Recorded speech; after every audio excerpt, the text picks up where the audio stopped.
Don't hurt my love, my love, don't hurt my heart, my heart, don't hurt my love, my love, don't hurt my heart, my heart, don't hurt my love, my love, don't hurt my love, my love, don't hurt my heart, my heart, don't hurt my love, my love, don't hurt my heart, my heart, don't hurt my love, my love, don't hurt my love, my love, don't hurt my heart, my heart, don't hurt my love. Hello everyone, welcome to our third episode of our podcast with me, Kirkus Menurcus, and also Deckard49. Good evening, people. And for the record, I've never once shouted "oi oi" at anything. So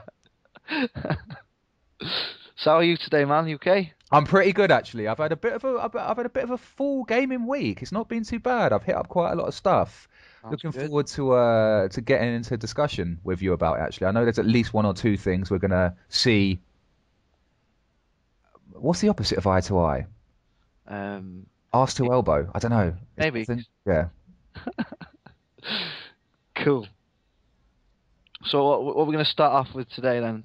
Well, I think there's a couple of important things that we need to let these guys know. Actually, I think first things first.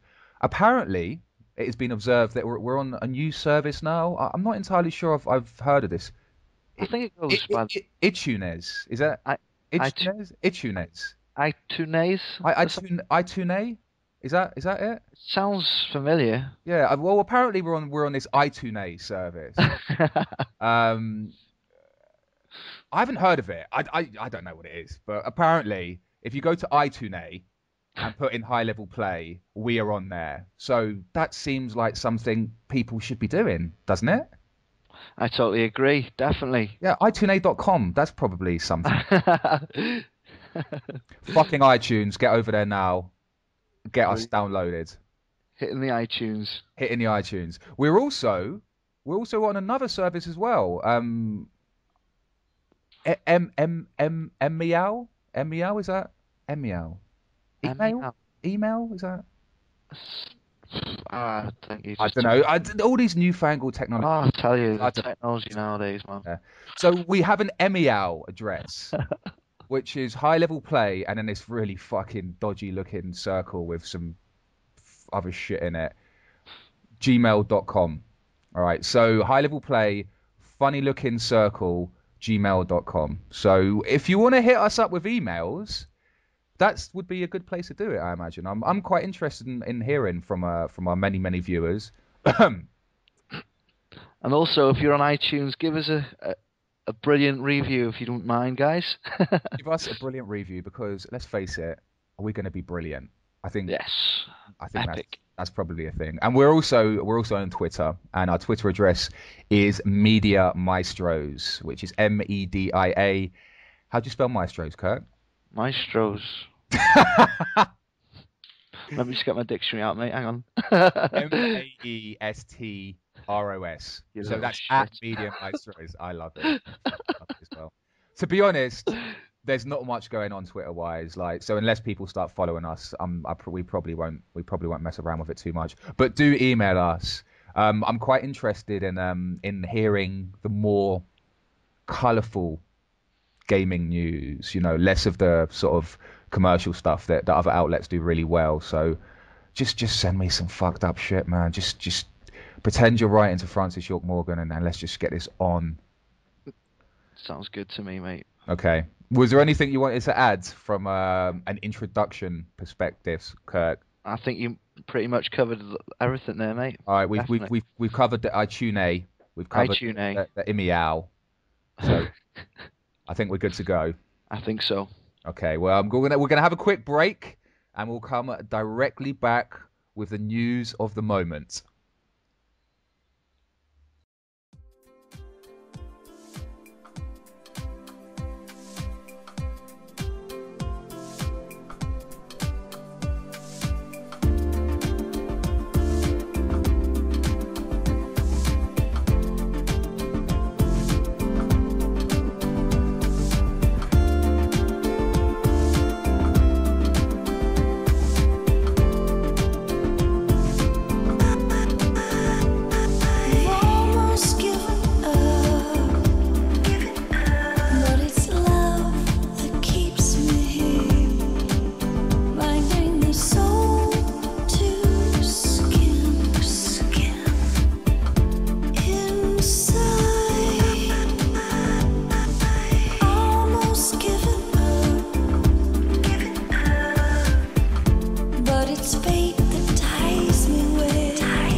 All right, welcome back, and we're going to have our first piece of news now.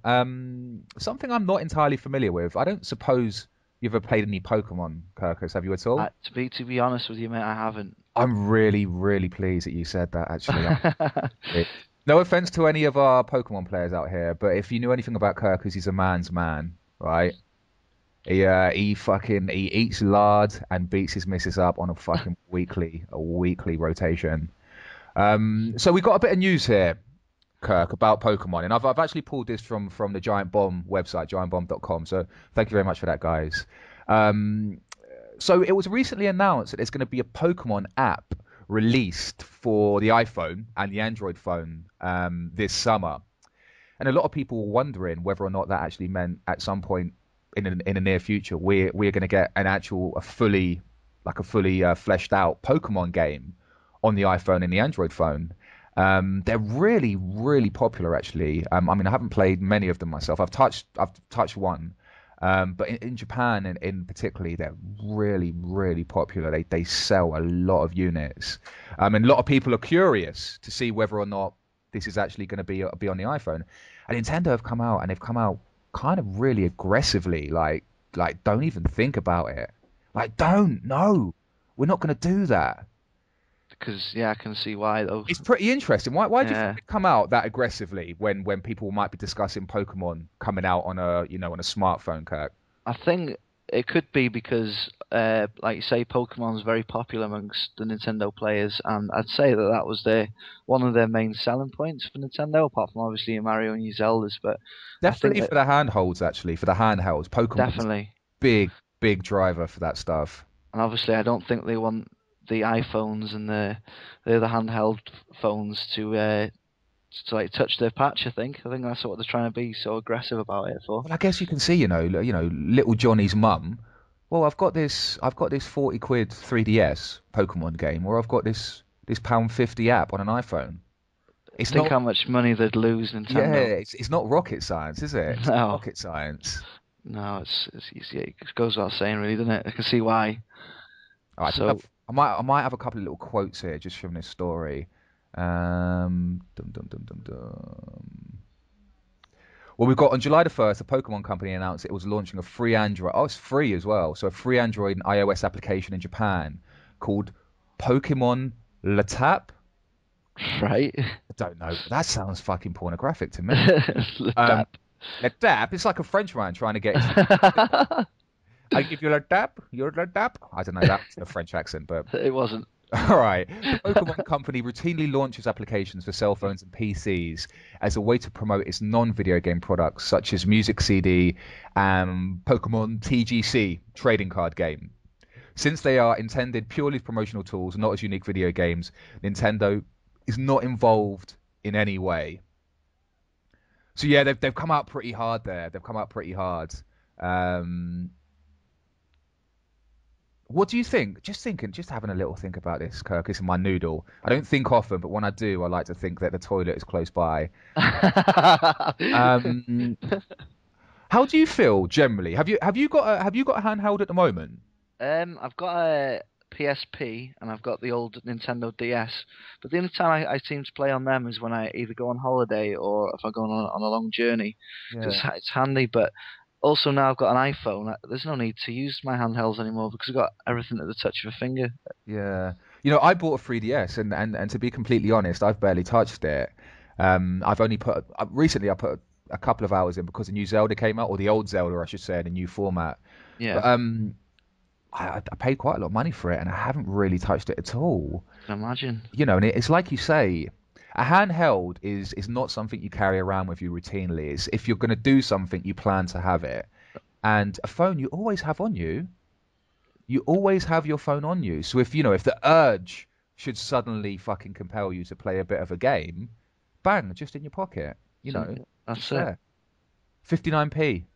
That's it. You just hit the nail on the head. 59 pence. Without saying, didn't it? 59 English farthings. So I can see, like you said, the handheld dying within the future, definitely. Well, how many more handhelds do we have in us? Like you have a look at the PlayStation Vita, which is going to come out. that does everything. It's got touch, it's got camera, it's got tilt, it's got gyroscope, but it's gonna be about 400 quid, and it doesn't make phone calls. Oh, it's not. I thought it was a phone. No, it's not. No, it's not. Right. Well, it's a bit much starting for a handheld. Yeah, do you know? You would have thought Sony wouldn't have fallen down this hole because they did exactly the same thing with the PlayStation 3.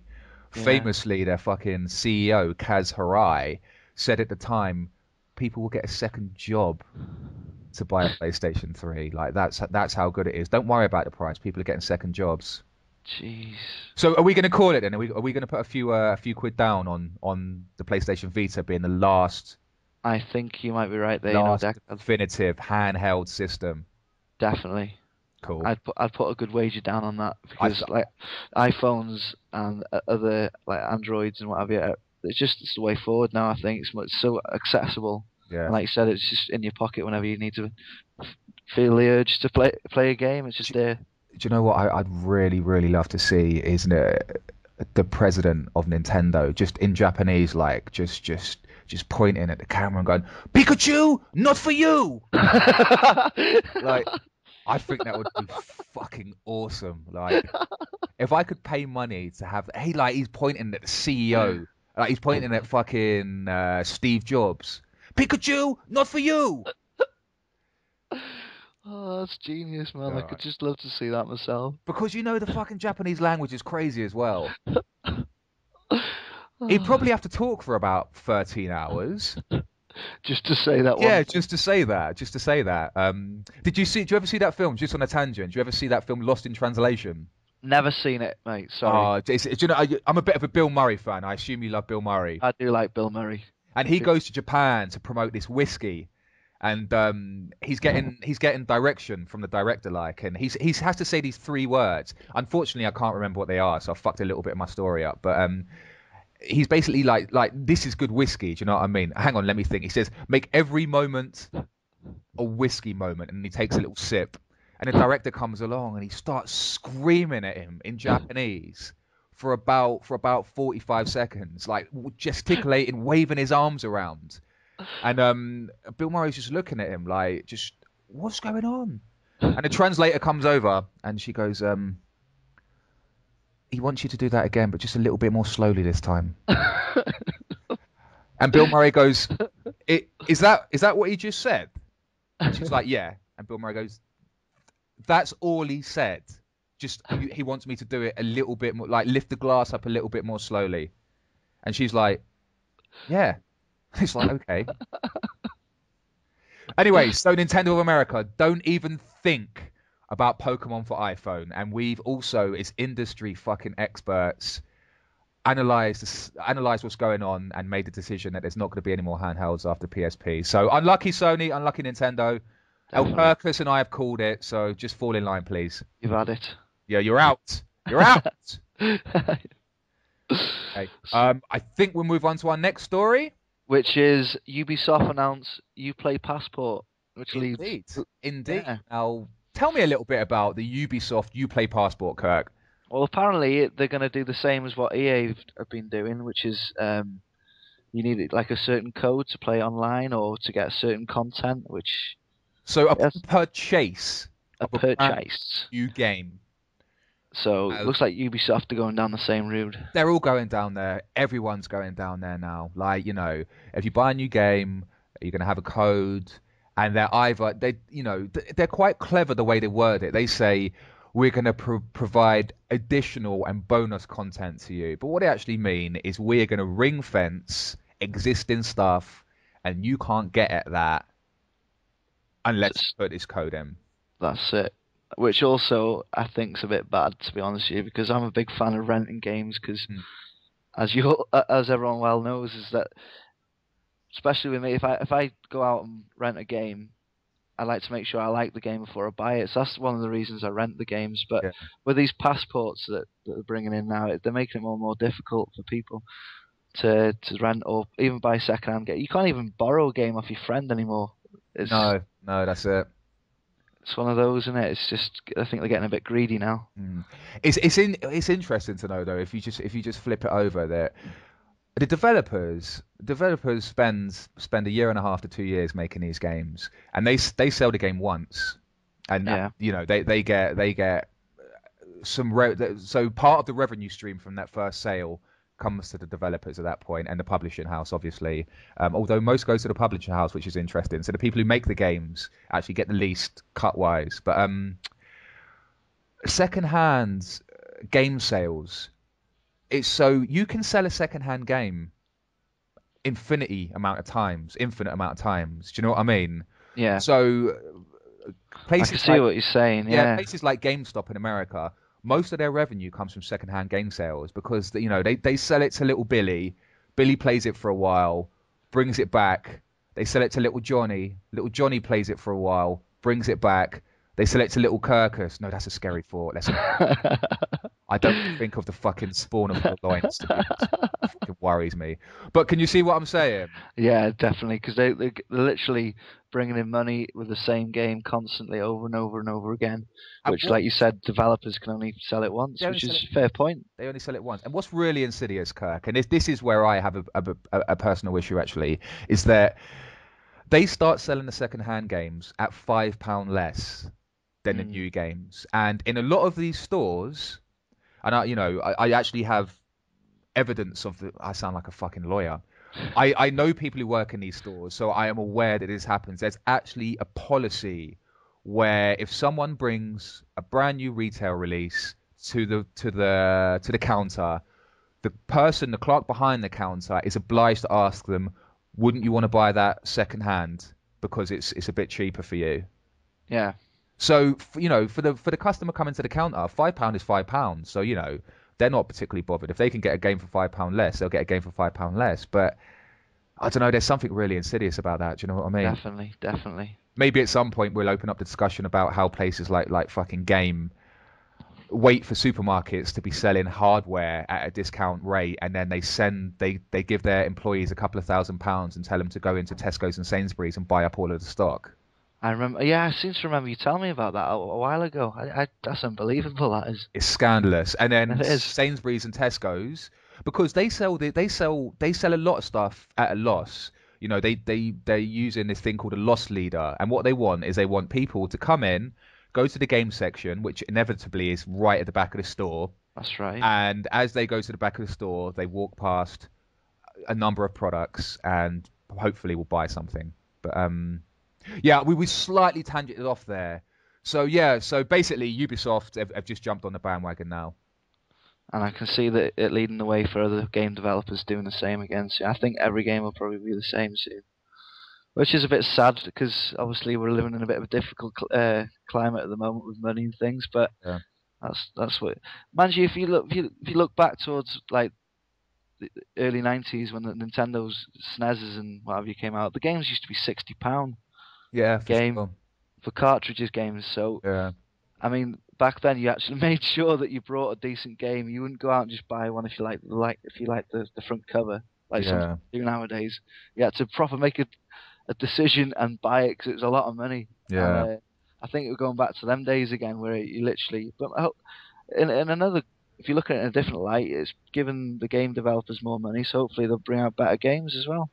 Well, we've got something to talk about actually there, Kirk, and we'll do it a little bit later. Actually, this is something I left off the show notes actually, so you probably won't have had a look at this. But they've released the figures for June and what games sold what amount of money. There's a company called NPD. I forget what it stands for, but NPD basically reports all physical media sales. Gaming wise each month, and it's getting a little bit tricky in the sense that what they can't show us because people aren't giving them the numbers is digital sales, which would probably change the whole scope of how those lists look. But just talking about really good games and how well they sell, June has been a really interesting month, but we'll come to that in a little bit later. Right. Okay. So I think YouPlay. We've wrapped that up now. What do you think? I think so too. Yeah.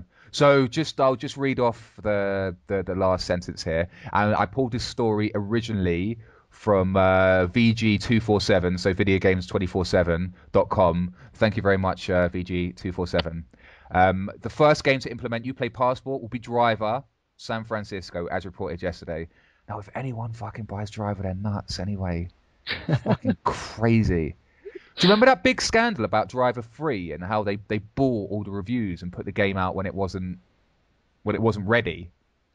No, I didn't hear anything about that. Mate, that happened 5-10 years ago.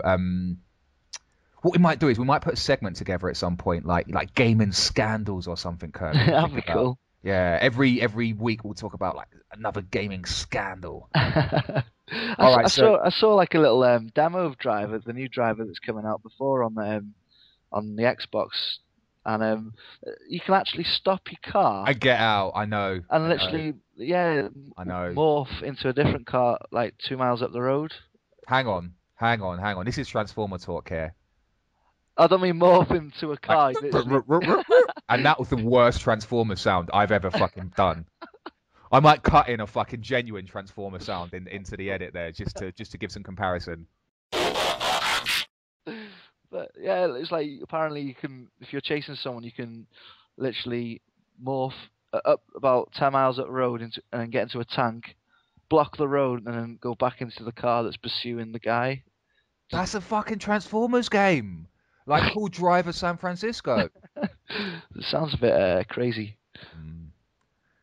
All right, so that's another story wrapped.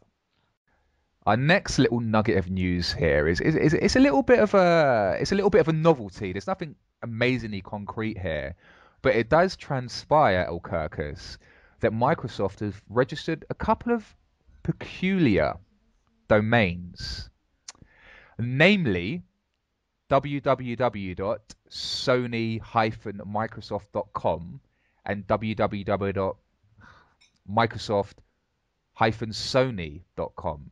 And it has been validated, apparently, that both of these domains have been registered by Microsoft themselves. What do you think about that? I think it's opened the doors for a lot of rumours and lots of other things. Speculation. Rumours. Scaremongering. Because it could mean that there could be a Xbox/Sony future console. Which would be you've just gone cool. Straight balls deep into the fucking rumor there, mate. Balls deep. See, I was thinking perhaps they just want to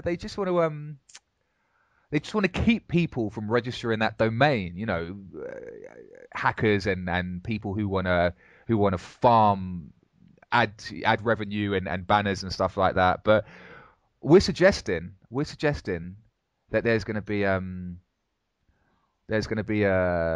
what do we call it? What would we call the new machine that's been made by Microsoft and Sony? What would we call it? Sony Xbox. Sony Xbox. Yeah, that's an option. That certainly could be done. If you give me a bit more time, I'm sure we could think of other. The X Station. What the fuck is that? That suggests pornography occurring in space. PlayStation X. PlayStation X. The PlayStation 360. Or 720, depending how you want to do it. I always loved that numbering scheme. It's pretty interesting, isn't it? Because the way people naturally, psychologically think about stuff is whatever number's high is the better one. Yeah. So when Microsoft released the Xbox, they didn't want to call it the Xbox 2 because Sony was releasing the PlayStation 3. And obviously, you know, it looks like 3 is bigger than 2 as a value. So they did 360. 360, yeah. Yeah. Do you know what? I can see just Apple. They're just chewing on the market share. I can imagine both Microsoft and Sony kind of looking over their shoulders and they're kind of like a couple of strippers who are, you know, they're hitting like 35, 40 now, and they can see they've not really got too much longer in them. And they look over at the pole to the right, and there's just this 19-year-old fucking stunner. What's her name? She's called Apple. Why are you fucking naming strippers after fruit? I guess that's perfectly legitimate. So, Microsoft and Sony. Let's call them Nelly and Susan. Nelly and Susan. They're just like, fuck, man. Do you know what my tip jar looked like tonight? Do you know how many people wanted to lap dance with me? -4. People were flicking pennies at me. And just that young apple, she's fresh. She's just come from fucking Rome. She's got that Mediterranean thing going on. So do you think that Apple might be... So what you're trying to say is you think that Apple could also get in on the console market and bring their own... I'm saying, touching back on our earlier piece of news, mate, Apple's the new sex. Do you know what I'm saying? Their developers love them. Developers absolutely love them.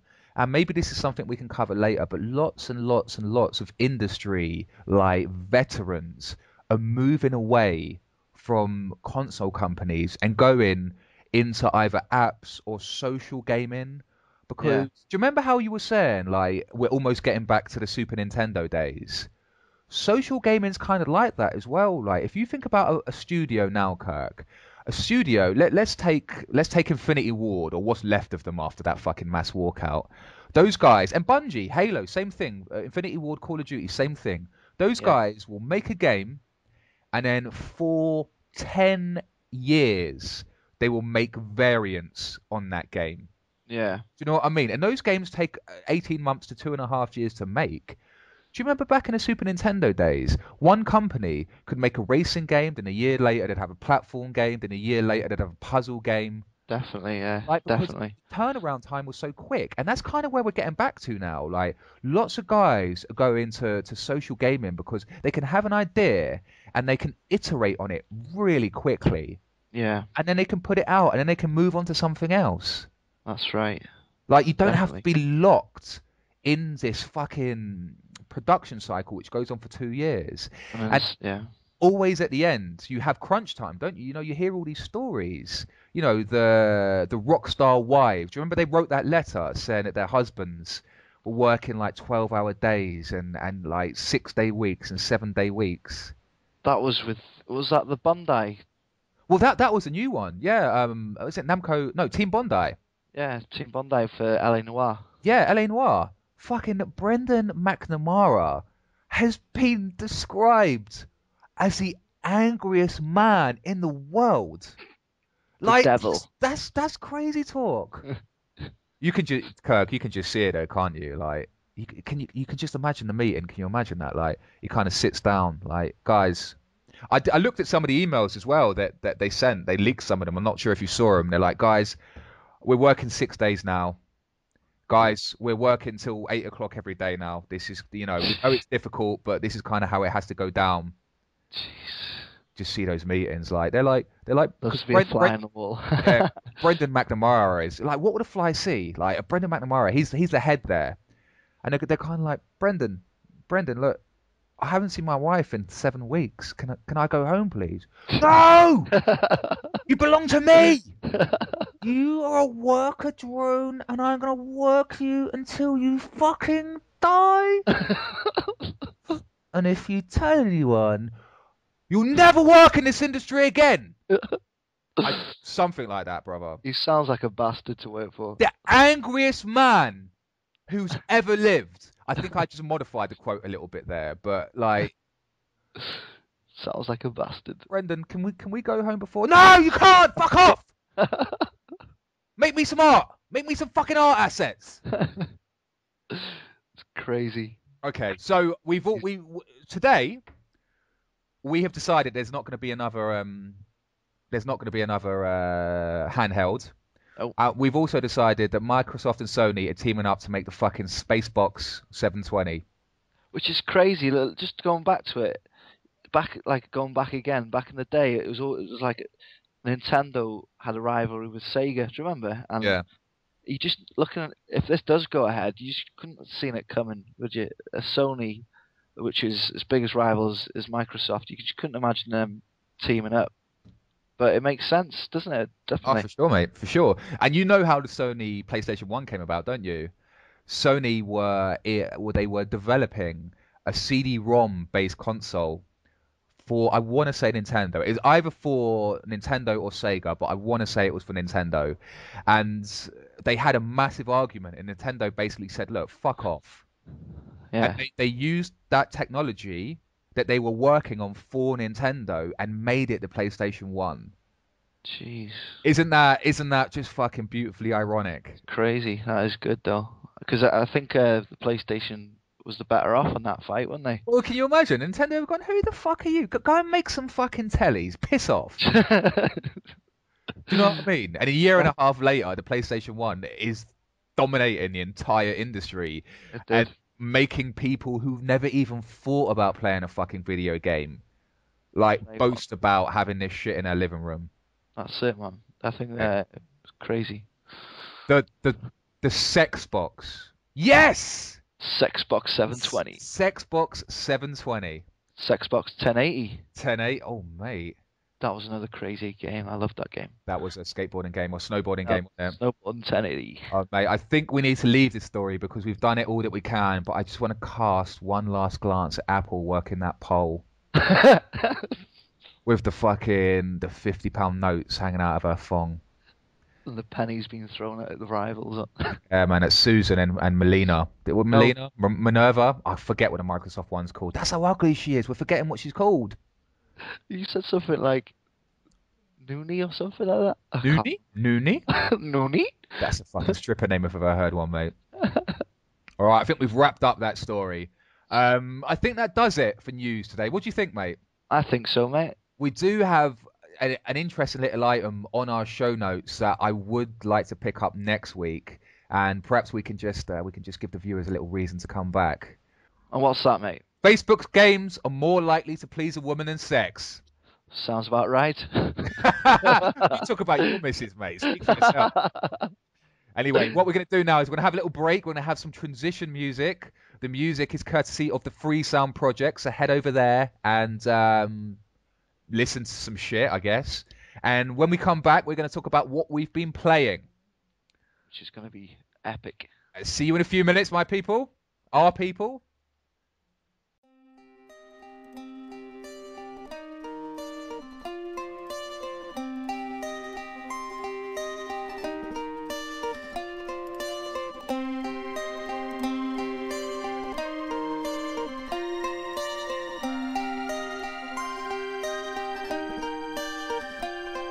Express the same things, but with different words. We acknowledge the same curve, and those might have hurt. It's like the last line you draw to remind a past time. A fast-minded feeling of freedom, please you be recognized. And I can hear your doctors calling from here to say,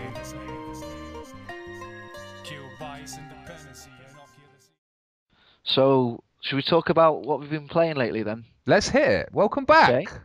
Sorry, yeah, welcome back, everyone. They've been listening to excellent music, probably, depending on how lazy I'm being. So, we'll start off with a game we've both been playing quite recently, is Portal 2.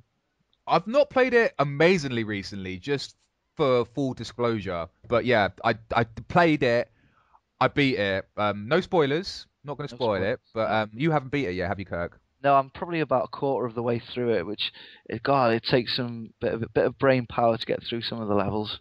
It's not exactly one you can stick on Sunday morning after you've been to the pub for a Saturday night. Which I tried doing this morning, and it didn't go down too well. But you just end up shouting at the TV.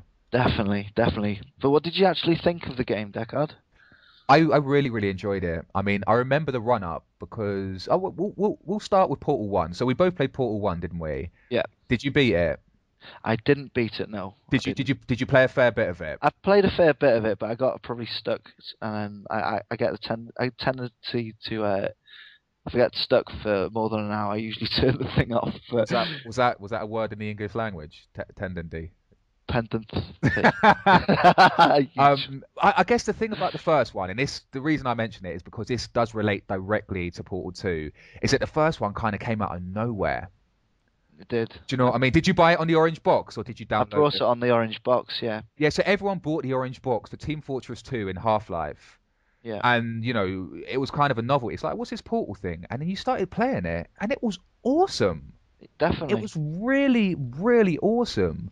And I guess the thing that Valve do really, really well when they make games, when they develop games, and this is the same with Left 4 Dead, there's not a lot of scripting and cutscenes in the story, but what they do is they use the environment to tell the story.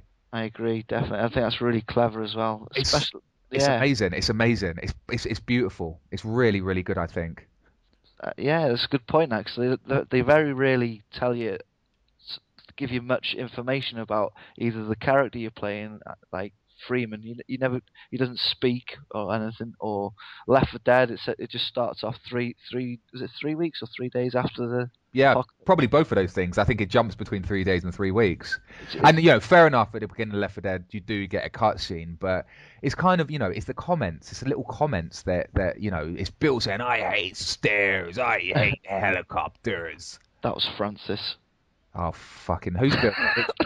Bill's a motorcycle guy, isn't he? Yeah. No, that's Francis. Bill's the old soldier guy with the cigarette. Yeah, but Bill's the one who hates everything. No, it's Francis. No, Bill. It's Bill. No, I think the listeners will disagree with you there. highlevelplay@gmail.com. One of us is right. One of us is wrong. I think we all know who's right. I think we all do. Let's just leave it. Shall we leave it there? I like that. Okay. We haven't made a definitive decision on who's right or wrong there. Let the listeners do it for us. So tell me about Portal 2. What have you been up to? Well, I've been playing a bit of cooperative, and I've also tried the single player experience, and I think it's really, really funny. Considering there's not many characters in the game, there's just certain what would you call the person that's talking to you? Like the robot. So that's Wheatley. That's your your sidekick, isn't it? No, like the actual person that's making you do these tests. What was her name again? Oh, the woman. She's called GLaDOS. GLaDOS, and because it's like a joke, like DOS, like that old operating system for computers. So GLA capital DOS. GLaDOS. Yeah, I just thought that her comments and little things that she tells you, I thought they were brilliant, funny. It's been a long time. Really funny. I guess it's not too much of a spoiler because it happens really early on in the game. But the bulk of this game is Wheatley, who's voiced and scripted by Stephen Merchant, and he's completely fucking dumb. He's so dumb. Like he becomes the main administrator robot for Aperture Science, and GLaDOS becomes a potato. Yeah. Who you carry around with you. So tell me about some of the puzzles. Like it busted my head actually. It busted my head countless times. It's quite hard to explain really. The basic concept of. I think you're going to do a better job than I did at Child of Eden, mate. 2 triangles floating into a fucking coloured shape. Turns into a porcupine or something, doesn't it? Exactly. Yeah. With neon lights. Neon lights. Getting back to Portal, literally the main concept is that you've got this gun. You fire either an orange portal or a blue portal, and you just literally have to get through either the stage or the room by solving puzzles. It's really crazy. You can either appear one end of the screen and then come out the ceiling at the next part. Just really tricky puzzles where you need to use your brain quite a lot. But it's a really good game and also very funny. And what did you like? What was your? Did you find the puzzles hard, Deckard, or? No, I didn't. I didn't find the. There was a couple which were a little bit dodgy, but I don't know if you recall on the first Portal they actually had the challenge rooms. Yeah. Which were kind of a separate part, because I agree with the way they've designed the game. The way they've designed the game is, if you think about it long enough, 8 times out of 10 you're going to get it. Yeah. Do you know what I mean? And one of the things I love about Portal, and they actually play this up in the marketing, it's like, now you're thinking with portals. And what I find is, if you're able to get your mind into a particular mindset, you can fly through it reasonably quickly. But if you've just started playing, or you've been playing for a long time and you start to get a little bit tired, you start to slip out of that mindset. And you're just looking at the walls, just thinking, what the fuck is going on here? Like, how, like, what, who? And Who? Yeah, and that's kind of it, man. Yeah, it's a decent game, but what would you give it out of 10 then, Deckard? I'd give it an 8 out of 10. I'd probably go to an 8 too. Yeah. Definitely. I think once it's got some additional content, once they put some challenge rooms in, it will probably be a 9. But Wheatley, Stephen Merchant, the way that character played out was fucking awesome. Yeah, he makes the game, doesn't he? And also, Kirk, no spoilers, but the last thing that you do in the game is absolutely amazing, and I can't wait until you get it. I've heard about it because I remember you talking to your friends about it. Oh fuck! Have I spoiled it for you? No, it's okay. I just remember something about it. I won't spoil it for anyone else that hasn't played it, but I think I know what happens. Yeah. Okay. So when you wrap that up, maybe we'll touch on it again. There are a couple of story points that I want to talk about, and there's a couple of encounters that I thought were really, really, really fucking funny, and I think we probably need to talk about at some point. But definitely. Well, we can do that in a bit, I guess. Definitely. We can put our differences behind us. For science. You monster. Cool. So I've been playing a Splosion Man. See, I missed the first one. You see, I never really I played the demo, but I never really got into it. But could you just fill us in and tell us what kind of game it is? Or yeah, for sure, man, for sure. And Splosion Man, in essence, it's not significantly different from the first one. The concept of the Splosion Man franchise, I guess, if you like, is that you play a character. And when you play one button, Kirk, and when you hit the button, you explode, you splode. So you've got 3 splodes in you. So you can jump and then you can splode. And you can splode off of things. So the idea is either to get height or to get from one platform to another. And immediately, just thinking about, like, every game you've played with a double jump, for example, this is basically like 3 jumps, and you can see how that would work. And they've built this really amusing story around it, that you are a scientific experiment and you bust out of your containment, and you're trying to get out, and you're killing scientists, and you're doing all this stuff, and the scientists are trying to kill you, putting you in all of these traps. And that's basically the premise. You're using jumps to traverse a level, to get through the level. Yeah, and there's timing element, so that you hit a switch to drop an explosive barrel, and you need to get to the barrel and hit it before it hits something else, or you need to get to the barrel and hit it in a certain time frame so that it triggers something else. And when you hit the first barrel, you need to immediately jump off a wall, because the first barrel is going to trigger something else. Oh, sounds a bit tricky, that. Yeah, mate. Then you need to hit the second thing, and they kind of iterate on that. So that was a basic concept of Splosion Man. And Splosion Man has just taken that and kind of extrapolated it, made it bigger, made it more complex. They've given the game an actual world map, so you can traverse a map a la Super Mario World. And some of the levels are marked like super fucking hard. Not with that exact vocabulary, but more or less. And those are the ones, they mark them red like chilies, and those are the ones that are really, really, really going to do your head in, because those are the ones where you have to do maybe 4 or 5 or 6 things. Oh, man. Like in exact timing. Do you know what I mean? So you drop that exploding barrel, you fly over here, you need to make sure that something else is happening while you do that, and like... But the main thing about the game is it's really, really, really funny.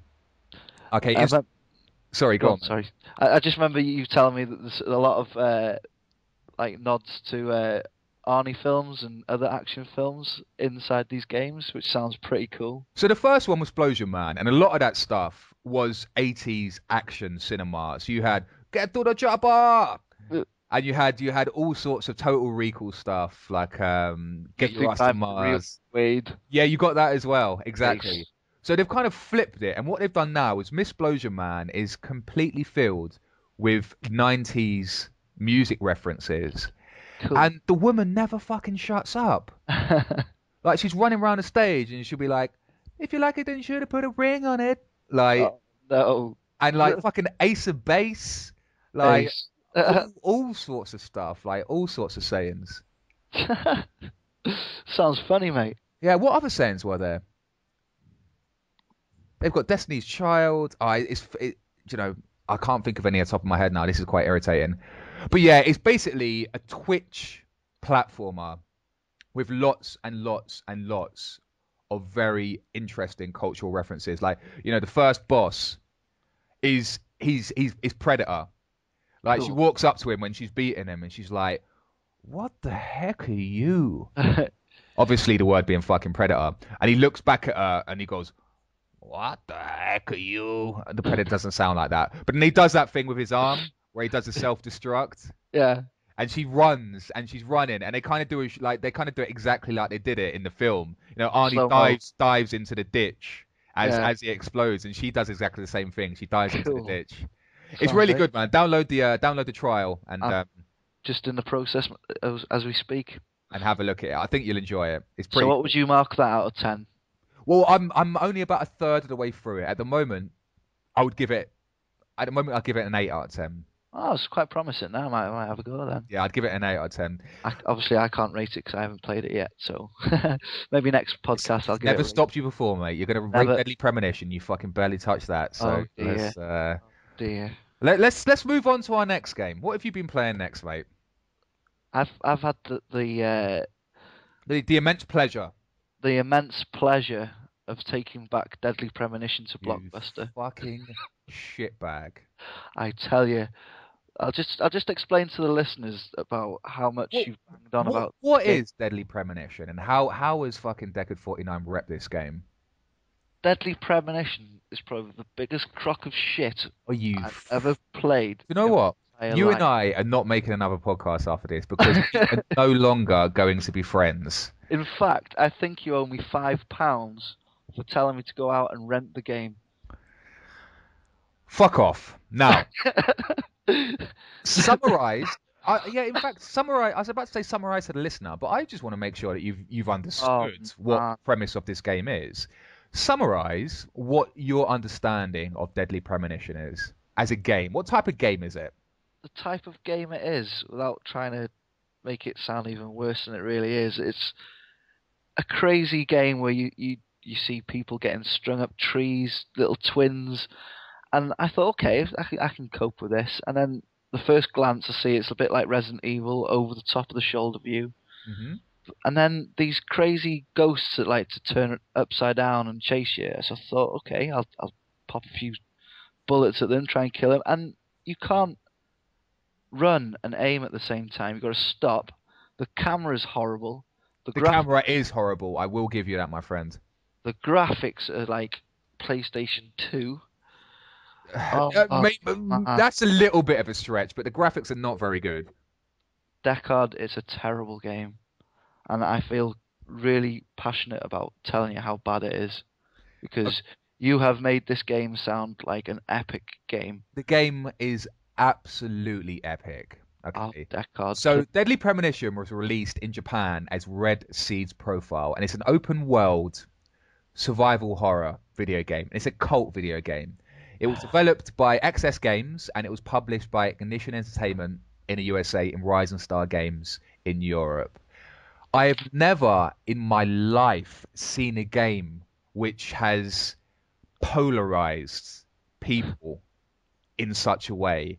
There's people like me who think this is the most amazing fucking piece of software which has come out of Japan in the last 10 years. Well, you're the only person that thinks that, but carry on. And there's people like you who think it's a piece of shit.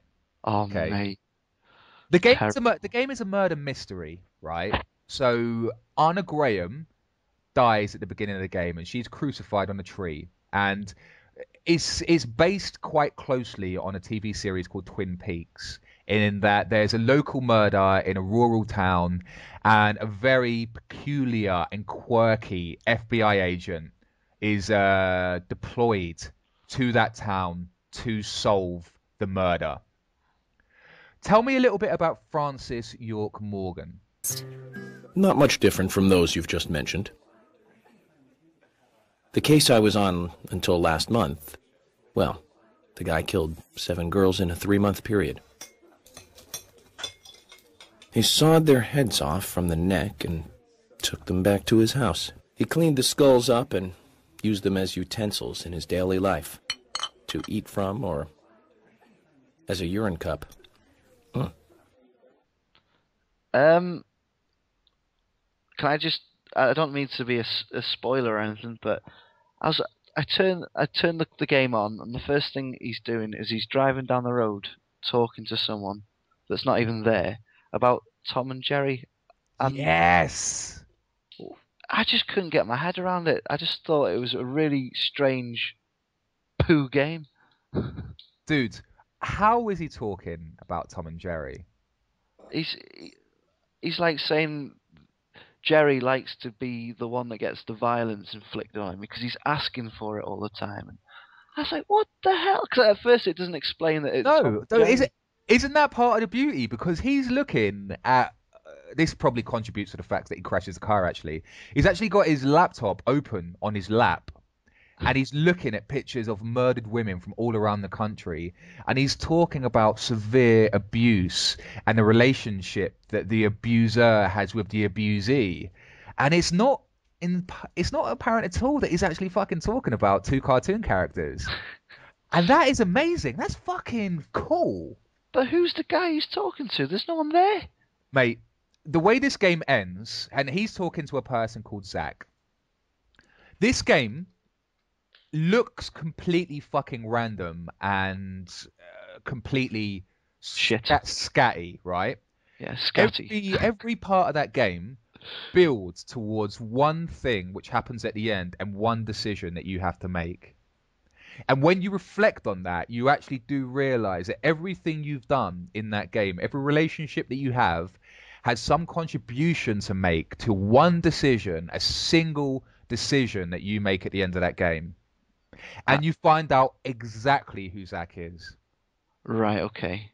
But I never got that far because I took it back too early. And like I said, you owe me a $5.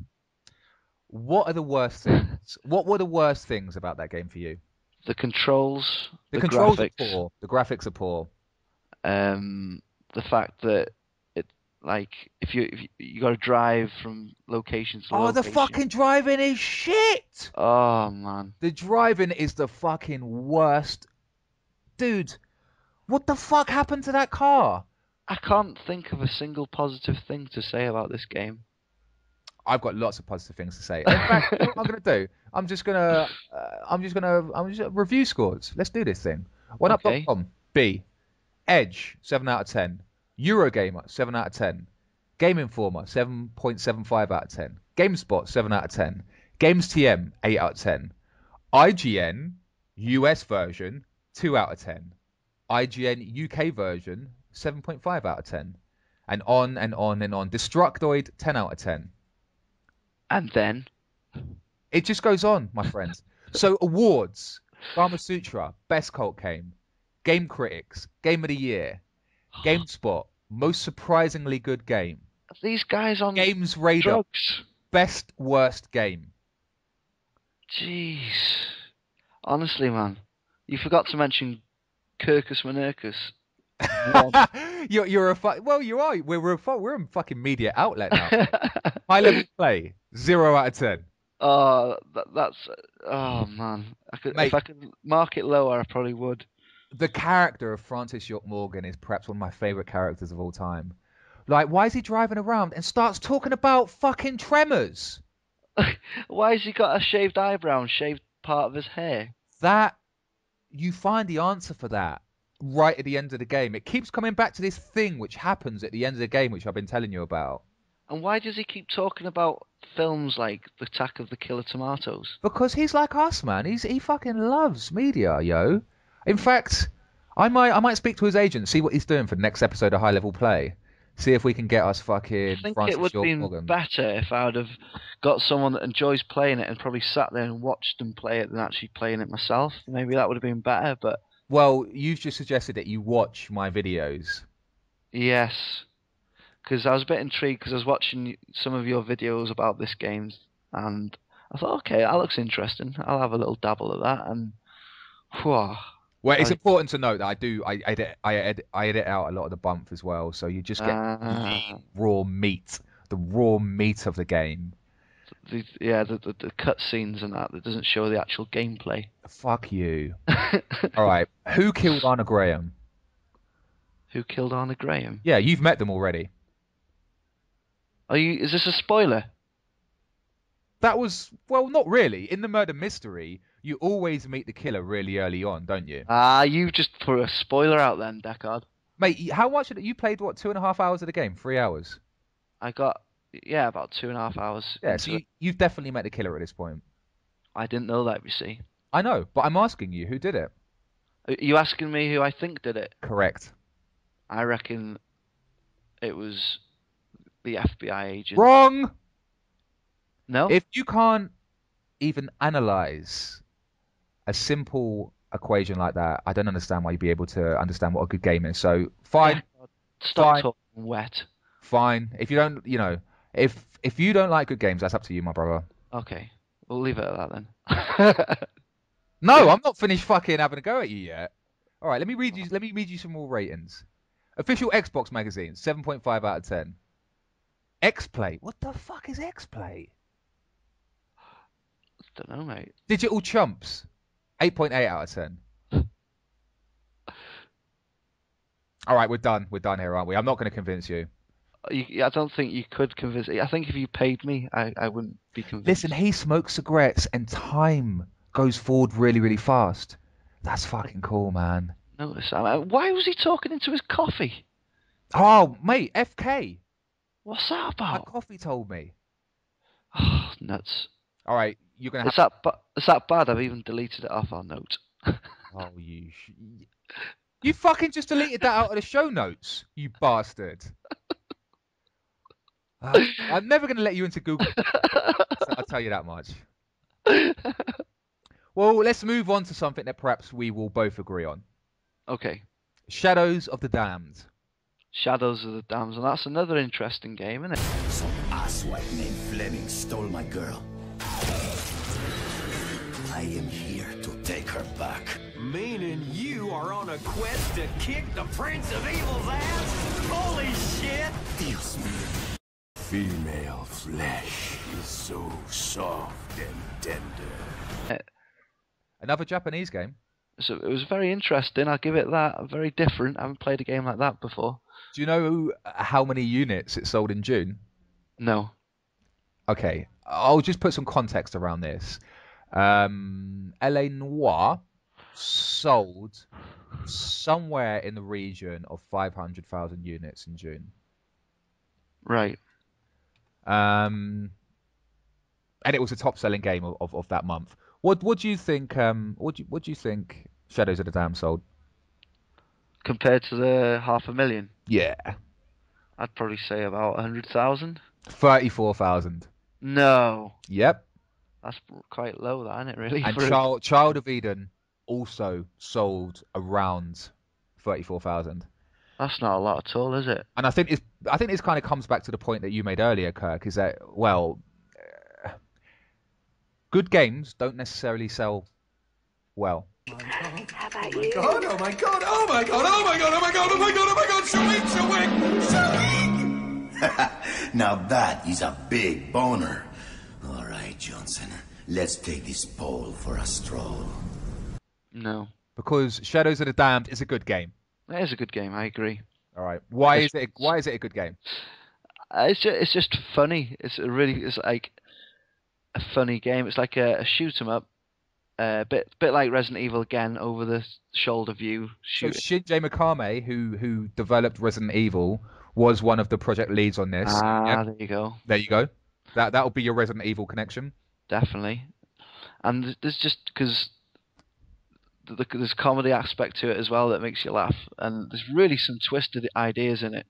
The fact that you got to try and get through a door made of demon pubes, and I know, and I think the translation team have done a really, really good job on this, actually. Definitely. Because I imagine it will probably be quite difficult to translate that type from Japanese to English. Yeah, from Japanese into English, and keep the actual tone. Because I think one of the things that Shadow of the Damned has done is it's taken infantile and child humor, not child humor, but childish bullshit humor, and it's actually done it in a clever way so that you enjoy it, which is kind of the opposite of what Duke Nukem did. Duke Nukem kind of took childish toilet humor and just didn't do it very well and didn't come off very well for that. And just ran with it. Interestingly, Duke Nukem sold around 350,000 units in June, so it did 6 times what Shadows of the Damned did. But what a waste of money that was. Yeah, well, what can you do? So Shadows of the Damned, Garcia fucking Hotspur. The guy's the man. When demons hear the name Garcia fucking Hotspur, they run the other way. He's the man. He has a Johnson. He has a boner. The name of his gun? Look at my big bone. I might even edit some of the audio in from my Let's Play. Do it. Let's do this thing. So the game is basically a revenge story, isn't it? Well, it's kind of a redemption story. So his missus gets fucked up right at the beginning of the game, and then he comes to hell to find Fleming, the person who fucked her up, and try and rescue her and bring her out of hell. But now, torturing her by killing her and bringing her back to life, killing her. And brings her back to life every 20 seconds. Like, he could have done a better job just playing her fucking Celine Dion albums. And then cutting her head off and throwing it in the Thames. We'll make her play Deadliest Premonition. Oh, fuck you. All right, we'll take her down to the strip joint and make her watch Melina and Susan. And not allow them to glance right and see young Apple, the flesh, mate, the way that muscle tone, the buttocks. Oh, mate. You nutter. All right, but yeah, Shadows of the Damned. I feel we've been skirting around it. We haven't really actually hit it. So it's a third-person shooter with a light and dark mechanic, whereby you have to position yourselves in particular parts of the stage and shoot just goat heads. Yeah. That dispels all of the shadow. Just goat heads. Of course it does. Of course it does. Because every so often darkness will take over, and if you stay in the darkness, it takes your health away. So you have to try and find these goat heads. Sounds like you're describing my soul. So once you've shot these goat heads, it sort of like banishes the darkness, and then you're back into the light where your energy's replenished again. So however, anything that's been touched by the darkness has been coated in a veneer and has to be shot with the light gun before you can shoot them with the proper gun. Which is quite cool as well. So you can kind of see how the mechanics are layered there to make that game such as it is. I like it. The humor, the writing, the story is very, very good. Garcia Hotspur is an excellent character. Every now and again, you find a storybook about the boss that you're like of that level that you're fighting, and Fleming, the head demon, has chosen individual people from the Earth realm. Fuck, I sound like this is Mortal Kombat, don't I? From the Earth realm who died or lived their life and then died in a particularly fucked up way. And you get to read these little storybooks about how they live. Did you actually read them all? Yeah, well, I read everyone that I found because I thought they were really, really interesting. Yeah. Did you not think so?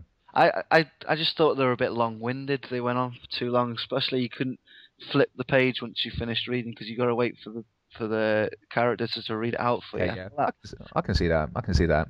So I just lost interest most of the time.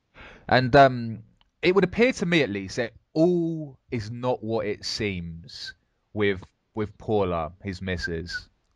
I haven't finished it yet, and you have, so you know the answer to this question. I do. Any spoilers, but no. Reading a couple of the books, I've been thinking, that sounds familiar. Yeah. But it all comes clear at the end, mate. It all becomes clear at the end. There's a couple of things that I don't like. Which is? Well, why don't you tell me what you thought the less developed aspects of the games were? Was it too difficult for you? Fuck off. It's not a difficult game. No, it's not. That's one thing I'd like to say as well. That was one of the down points. It was quite a short game as well, and it wasn't particularly that difficult. You could actually go through it on the hardest difficulty level, like. Yeah. And I have no problems with it.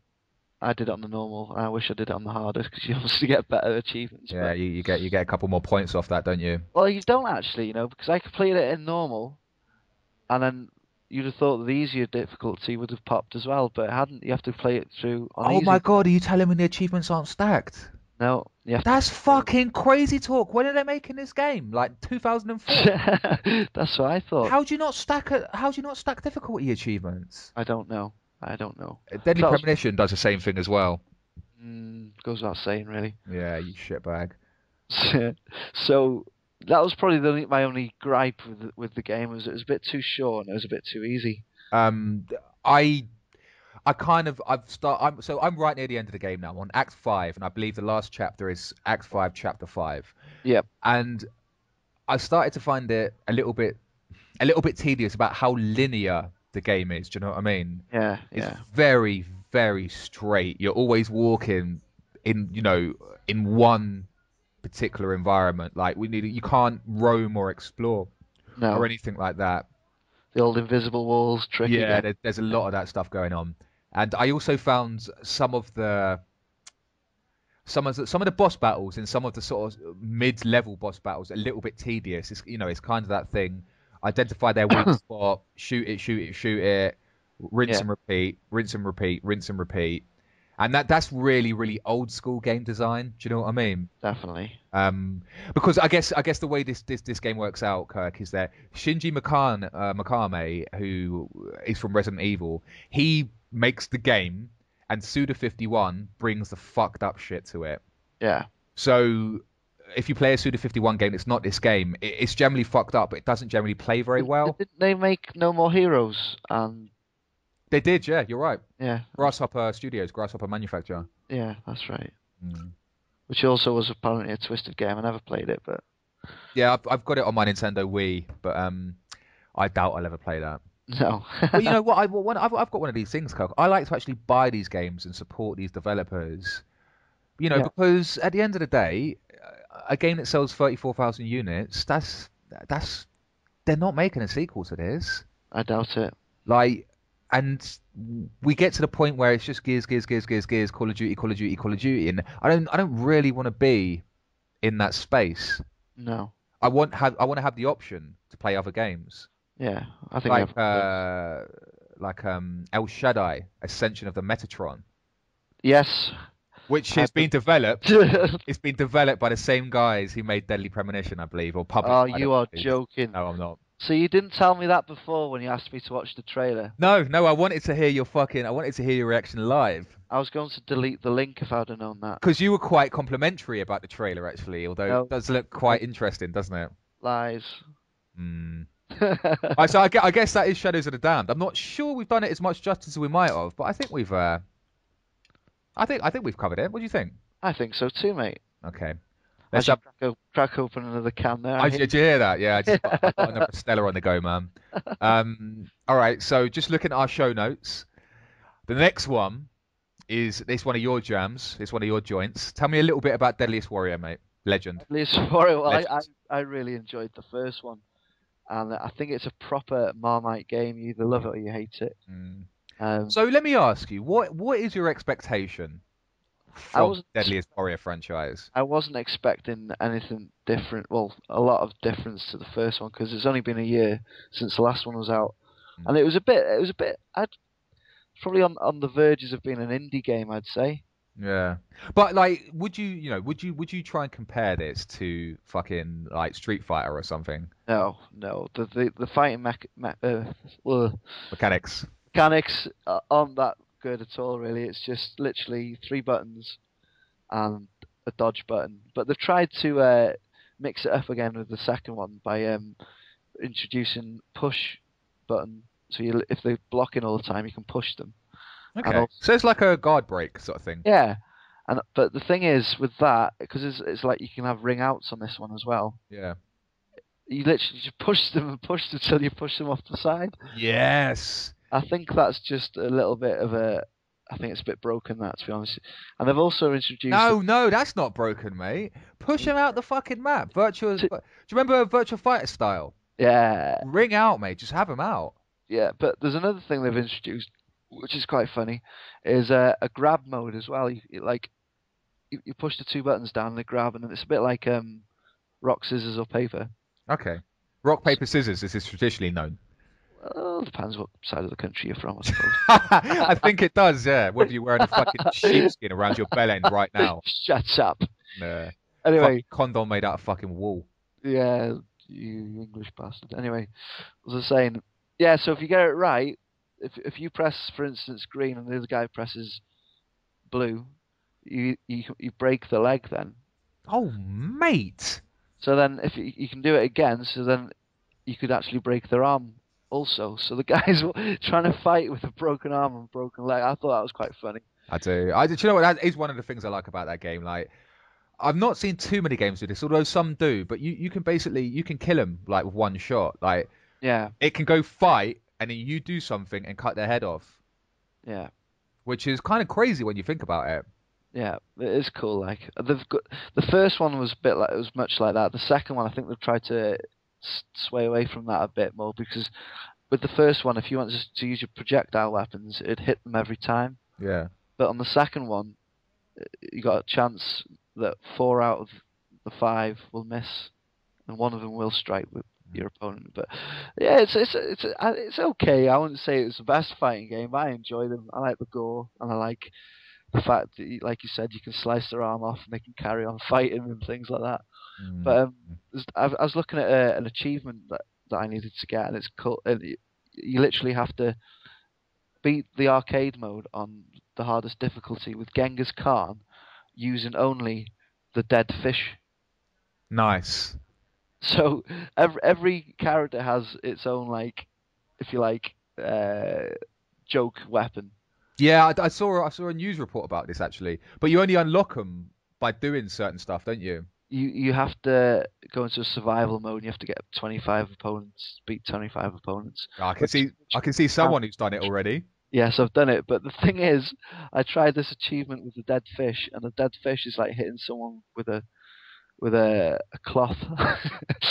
So the guy's got an axe, and you've got a dead fish. I don't see how you could. The only thing I can think of is push them off the level all the way through. That's the only thing I can think of. Yeah.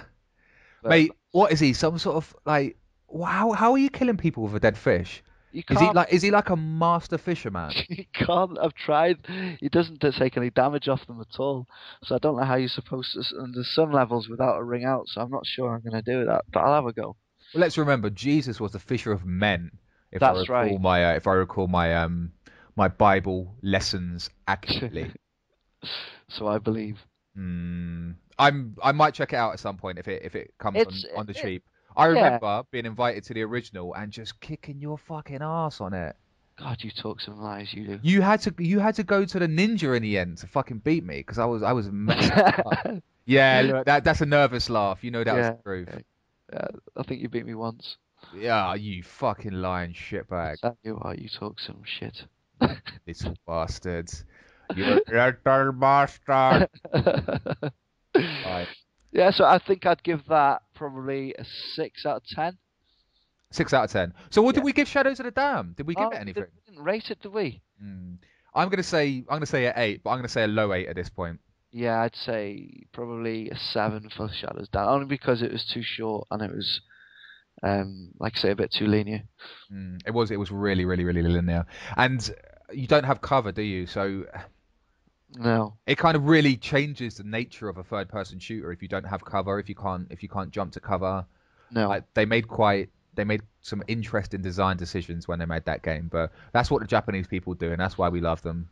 That's it. That's why we've got such fucking diamond gems as Deadly Premonition in our midst. If I hear that game again, I think I'm gonna delete you from my friends list.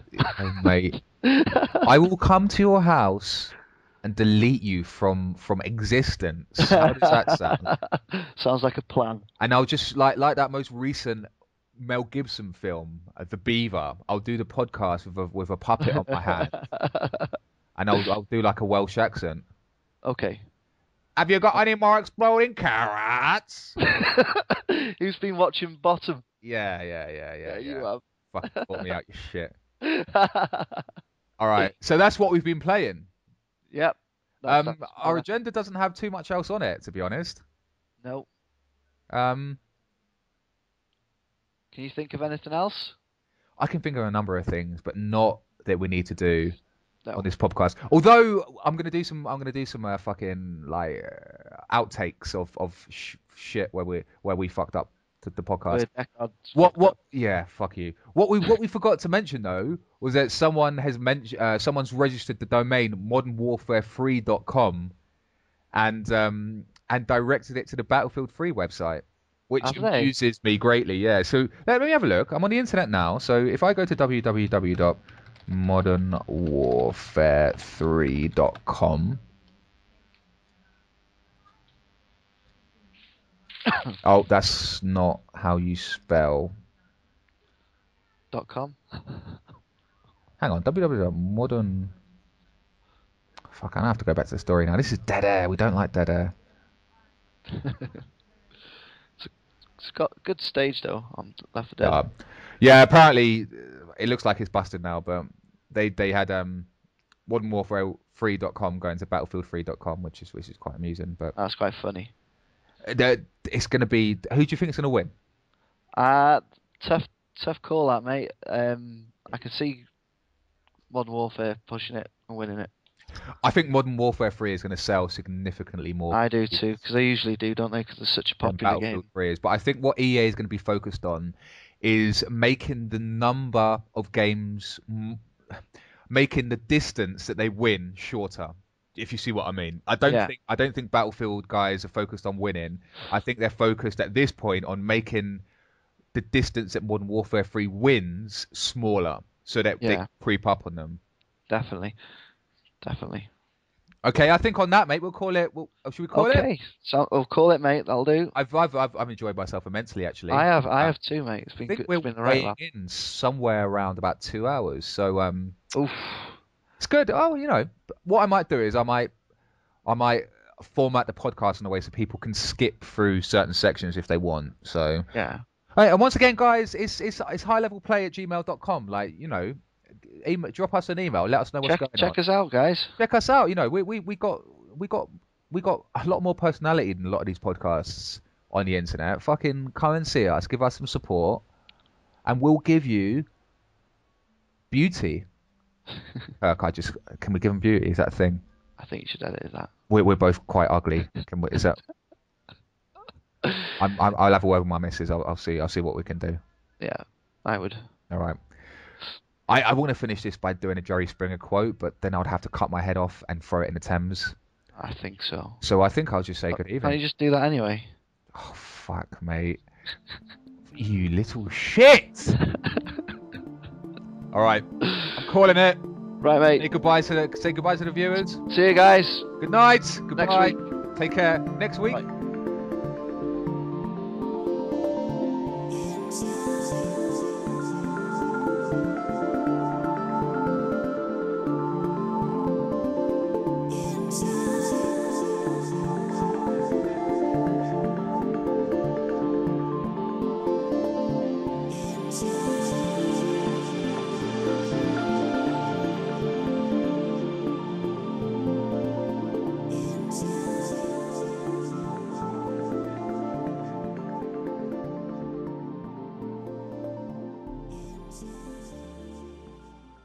Welcome everyone to our third episode of our podcast, High Level Play with me, Kirkus Menurcus, and also Deckard49. Oi oi! Is that all right? I don't know. That was a little bit fucking. I felt a little bit like a. Actually, I'm just going to stop that there. We need to do that again. On. Okay. So. It gives you a little. Ah, cool. A peer-to-peer call for El Kirkus. That's nice. All right, do you want to boot up your browser, dude? Browser? Yeah, so what you use? Internet Explorer? Yeah. Yeah, boot Internet Explorer up. Rightio. Facebook games are likely to... Oh, fuck, I'll fuck that up. Do you know what? I'm going to edit that out because I wanted to get that right. That's one for the other podcast. Yeah, that's one for the outtakes. I'll put it in. All right. Give me a couple of seconds of silence. Because this is definitely something that we do need to talk about, Kurt.